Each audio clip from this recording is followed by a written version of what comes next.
On all of planet Earth, there is only one Everglades. It's a sweeping, sometimes inhospitable setting where mankind has waged war against Mother Nature. In this subtropical wilderness, water is the lifeblood, covering endless prairies of sawgrass in a shallow, liquid sheet. More than 350 species of birds abound, living alongside rare and endangered animals.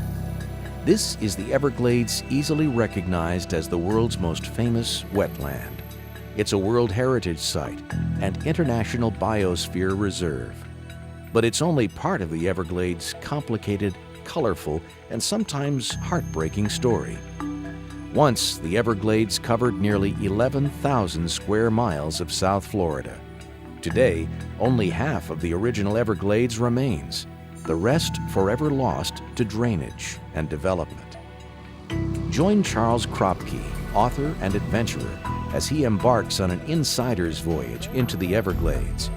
From the headwaters in the Kissimmee River, through the twisting cypress swamps, and beyond to Florida Bay, discover how this jewel of diversity was nearly squandered and whether it can be saved.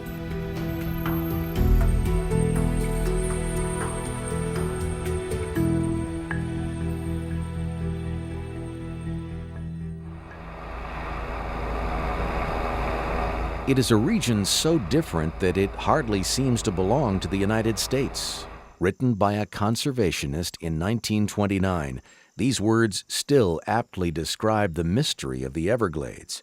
How did this unique expression of nature come to exist? The Everglades was formed by the breaking up of Pangaea, the supercontinent, as the continents drifted apart. One section, which was West Africa, departed from what's now the Caribbean, separating out, and out of the sea rose flat land from the bottom of the sea, which became the peninsula of Florida. And the southernmost portion of that peninsula, extremely flat, makes up today's Everglades. With the blessings of abundant sunshine and rain, life thrived in all forms. Here and nowhere else on Earth was an environment that became home to both alligators and crocodiles. But the Everglades had yet another treasure, rich black peat soil, the result of 5,000 years of decaying vegetation. The promise of fertile farmlands and fortunes lured American settlers and developers to Florida in the 1800s. It was the age of manifest destiny, America's call to civilize the unconquered wilderness. One stubborn problem, however, stood in the way. Much of this potentially profitable land was often underwater. Over the next century, bold visionaries proposed complex plans to tame and drain the Everglades. Men like Hamilton Diston, Henry Flagler, and Napoleon Broward had big dreams of transforming soggy Florida into a bustling destination. But these and other ambitious schemes wreaked havoc on the fragile flow of water. So what you have to understand is that the early developers and the people who were responsible for draining the Everglades, they looked at things from a perspective of a century ago.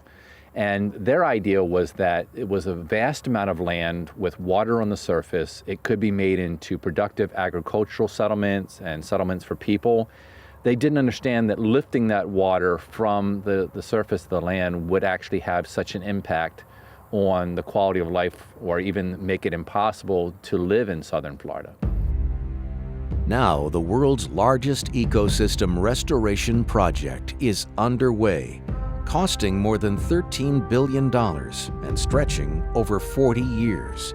At stake is the survival of the once thriving Everglades and the drinking water supply of over 7 million Floridians.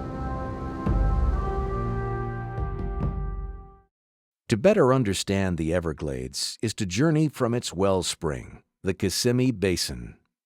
The genesis of the vast Everglades begins hundreds of miles from the familiar site of Sawgrass and Tree Islands. This is Shingle Creek, just south of Orlando's busy attractions.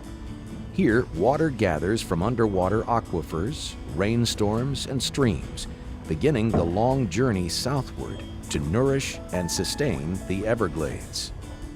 Today, because of urban boundaries, our Everglades starts here at Shingle Creek.